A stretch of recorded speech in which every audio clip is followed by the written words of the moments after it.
this Indiana team, as you guys mentioned, 2-0, but Ball State and Eastern Illinois. Michael Penix won the quarterback position over Peyton Ramsey, who's been the guy that we've all been accustomed to watching play quarterback for Indiana. And the kid, I think his name is Jack Tuttle off the top of my head, the Utah transfer who was vying for the job as well. Kalen DeBoer, they wrestled away from Fresno State, threw him like $800,000 or $900,000 to be offensive coordinator. So it'll be interesting to see after what Ohio State's accomplished on defense, whether Indiana and what is Tony, in ranking the positions as you do every offseason leading into the season, is a very talented group of skill players for Indiana, headlined by Stephen Scott at running back, but they also have two other running backs that they're very high on. Who complement him. And then at wide receiver, they're 5 or 6 deep with very capable players. Yeah, like Nick Westbrook has been around forever at wide receiver. Donovan Hale is another guy. Whop Villior has been around forever. But the running back, Samson James, was formerly an Ohio State commit, freshman there. So they do have some talent. And if Penix can be the guy and just avoid those mistakes, which he hasn't done, and, that was the difference with Peyton Ramsey was he fought so hard for that team and he would get them back into games, but he was also oftentimes the reason they weren't in games with his mistakes. And so I think it's good that he has been challenged and he has lost his job. I don't know that he's lost it forever because I don't know how big the separation is, but anytime you get that competition, it's going to make everybody better. And if you don't have competition at quarterback, you're never going to be that good. And they've got it, and everybody will be better for it, and the receivers are there to make some plays. I'm looking forward to see how those Ohio State corners do because they've struggled.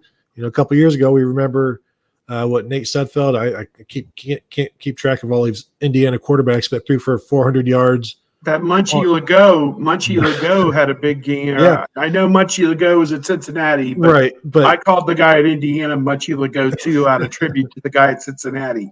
That's just my own personal tribute. Was it Arnett, Richard Munchie Legault, I think. And Damon Arnett is, I'm sure, remembers those days and that game. And there's some things to prove here because they've been talking about how Indiana has stayed close with them. We talked to players now the last 2 days, and that's been a popular topic. And so I don't think they're going there just expecting to walk over them, just like they didn't come into Cincinnati expecting to walk over the Bearcats. And just as we're talking about J.K. Dobbins, when you're not looking for the home runs, but you're just doing what you're supposed to be doing, you'll be surprised to find out that then you end up sending one over the fence or shutting out 42-0 Cincinnati, or doing whatever ends up happening to Indiana, which I do not have a score yet, and I know I have to come up with one. So I'll let Steve talk, and I'll try to figure it out what I'm going to do. Yeah, the state of the Indiana quarterback position is this. Peyton Ramsey in that game last year in Columbus threw for over 300 yards. And it seemed to me like he was in complete command. But what that told you more than anything was just how bad Ohio State was defensively, more than how great Ramsey was, because he struggled against other opponents, and they ended up 5-7 and didn't make a bowl game. 2 years under Allen, they are 5-7 and 5-7. He coached the bowl game at the end of 2016 after they and our own Kevin Wilson split ties with one another in December, and he accepted a buyout and walked away. So they get into the offseason, and Penix, I think the proper pronunciation I'm being told is Penix. And I met with Jeff Rabjohns, who covers Indiana for our 24/7 site in Indiana, and he was raving about Penix, how he should be the guy. And I'm like, well, Ramsey just torched Indiana for 300, or Ohio State for 300 yards. And he's like, it doesn't matter. Penix is the guy. And through 2 games, he's played very well, other than those 2 interceptions he threw against Ball State. He's a runner as well as a thrower, can create on third down with his feet if he has to move the chains. And Ohio State's going to have to mind its P's and Q's, play great assignment football. And as I said, he's got a great tight end, Peyton Hendershot, Whop Villior, I think that's how you pronounce the guy's name, one of the wide receivers, and Westbrook is the other one, and those guys are all veteran players. So they've got depth. Stevie Scott is not out of the blocks real strong. He's barely got 100 yards and 2 wins over Ball State and Eastern Illinois. Probably didn't run him much against Eastern Illinois. That one was out of control early. But Stevie Scott is a guy who went for 1,000 yards last year as a freshman for Indiana, and I think you have to respect his ability to run the football. And if he can break one at some point, maybe this is a closer game than what we might think. But again, a young quarterback, Ohio State over the years. I mean, I think about Artur Sikowski last year from Rutgers, and obviously Rutgers was terrible, so that may not be the best example. But there have been the Minnesota guys, that Onyx Stad the year before or whatever.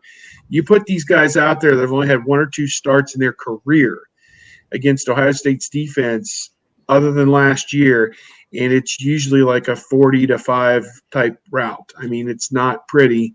Interceptions, sacks, fumbles, and Ohio State's front four on defense looks like it's the best in the Big Ten, and they're going to make life, tough on whoever they play. And next up is Indiana.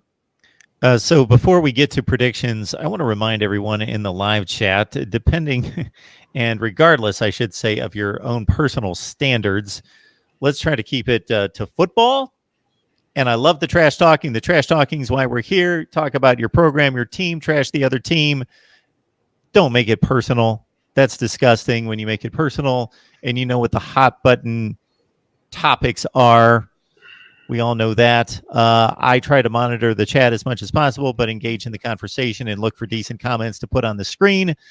Thank you, everyone out there, for self-policing the live chat as much as possible. But if I'm able to find, I've got an issue where I've got the stream here on a laptop, but I'm using this other stream here to enter the comments onto the screen. Therefore, I'm not able to block them over here. So thank you so much for calling out the ridiculous idiot that's making stupid comments to people about personal items.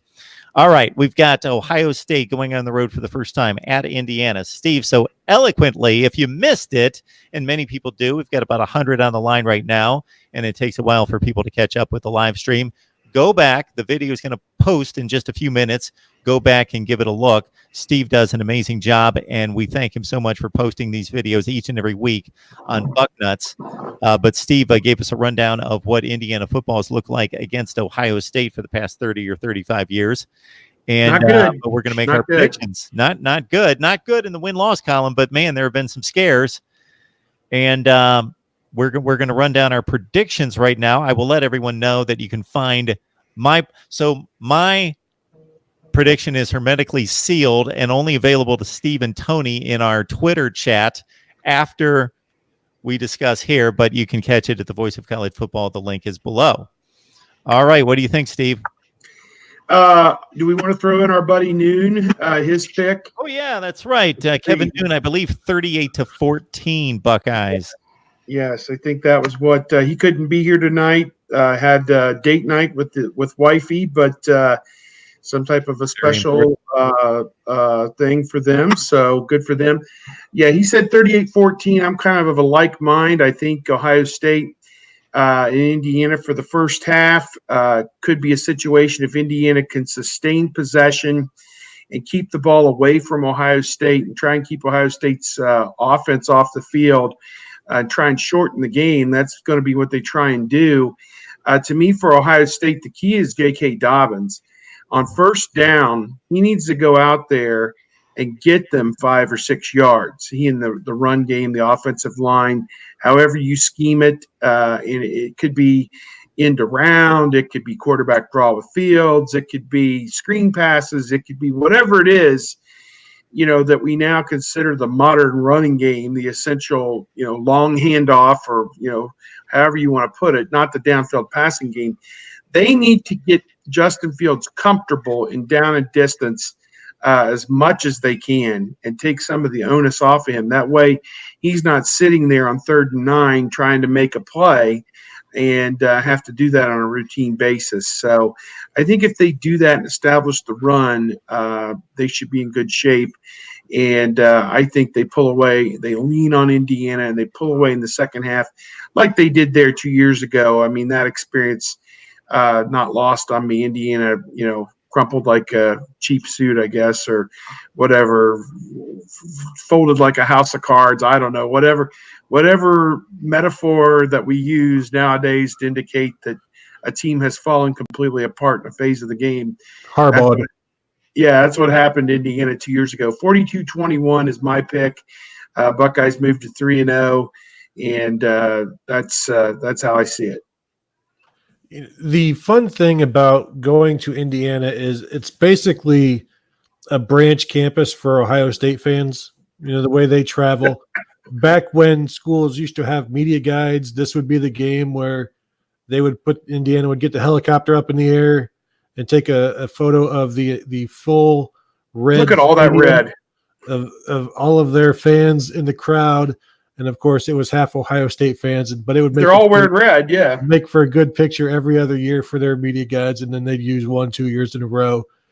And so it's fun to go over there, and it's a good atmosphere for the Buckeye fans. And I wonder if maybe sometimes that has backfired for the team where they don't have an us against the world mentality there, because it's us and Ohio State fans against Indiana, and maybe that doesn't seem so daunting.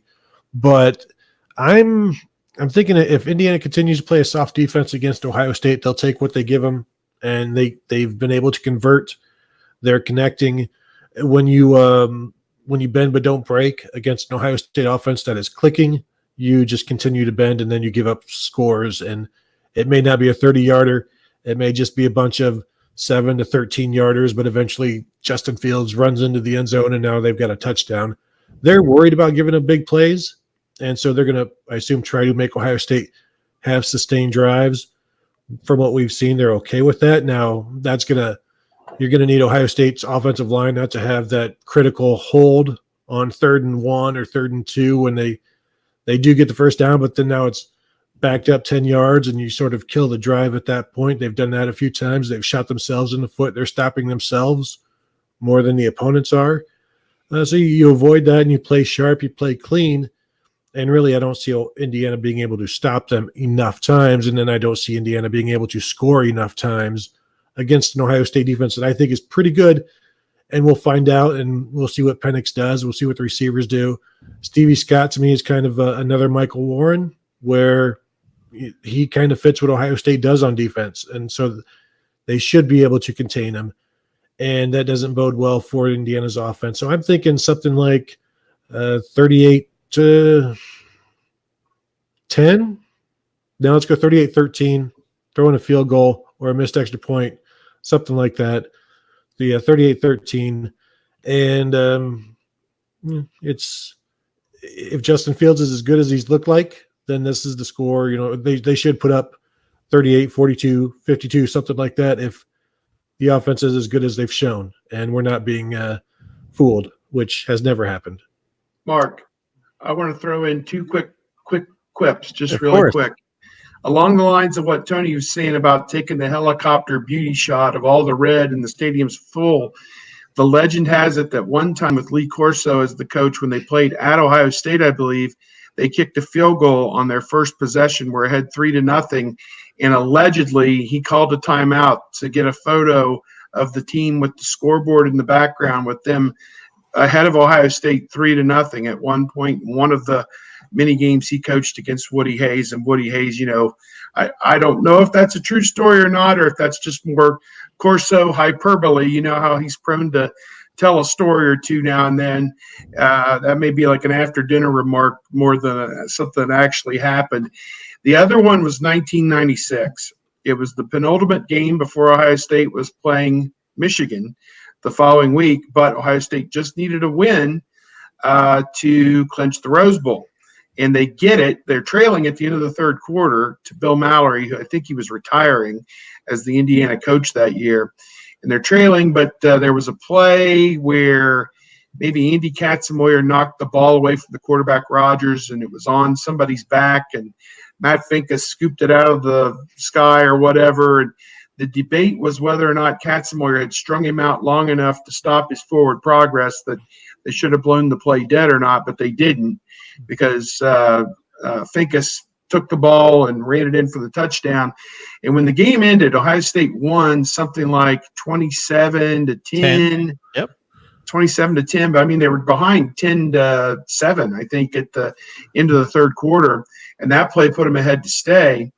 When the game ended, the chain link fence behind the south end zone, the Ohio State fans came out of the south stands and knocked that fence to the ground, and I have a photo of Ohio State's fans rushed the field at Indiana because they clinched the Rose Bowl. That may be the only time in recorded history where the visiting fans rushed a field on another school's field to celebrate the Rose Bowl. And Andy Geiger, who was the athletic director, he was a little bit smug. You know, he made a comment in the aftermath of the whole thing, seeing the fence was a shambles and everything. We will pay for that. We will make sure that they are reimbursed. We will pay for that. Just very smugly, we're going to the Rose Bowl. We'll cut you a check. No problem.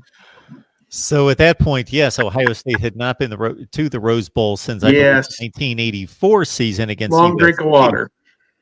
Yeah, so it had been a long time. So it was a huge deal to get back to the Rose Bowl, despite winning a number of shared Big Ten championships between those two times. And my personal story from that game was that I was in Mississippi covering the SEC. I was off that day. Actually, my wife at the time was pregnant with our first son. We were out buying that size of a video camera so that we could, capture all the moments and so forth. And my wife went into labor not long after Ohio State clinched a trip to the Rose Bowl. And we had our first son the next morning. Awesome. And what was talked about in those parts was that Mississippi State beat Alabama. And that was the big win for the Bulldogs that season, beating Alabama, and not the Alabama program we see now, but still Alabama.